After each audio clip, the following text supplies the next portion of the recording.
வேலூர் மாவட்டம் காட்பாடியில் காதல் விவகாரத்தில் 2 வீடுகள் மீது பெட்ரோல் குண்டு வீசியது தொடர்பாக 2 பேரை காவல்துறையினர் கைது செய்துள்ளனர். காட்பாடியை அடுத்த தாங்கல் கிராமத்தில் சகோதரர்களான சிவக்குமார் மற்றும் சுதாகர் அருகருகே வசித்து வருகின்றனர். நேற்று முன்தினம் நள்ளிரவில் இருவரின் வீட்டின் வெளியே வெடிச்சத்தம் கேட்டுள்ளது.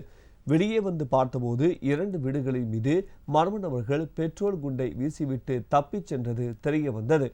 இது குறித்த சிசிடிவி காட்சிகளை கைப்பற்றிய காவல்துறையினர் இது தொடர்பாக சேர்க்காடு பகுதியைச் சேர்ந்த புருஷோத்தமன் மற்றும் கொல்லைமேடு பகுதியைச் சேர்ந்த ஜெகதீஷ் ஆகியோரை கைது செய்தனர். விசாரணையில் காதல் விவகாரத்தில் 2 வீடுகளின் மீதும் பெட்ரோல் குண்டு வீசியதை அவர்கள் ஒப்புக்கொண்டனர்.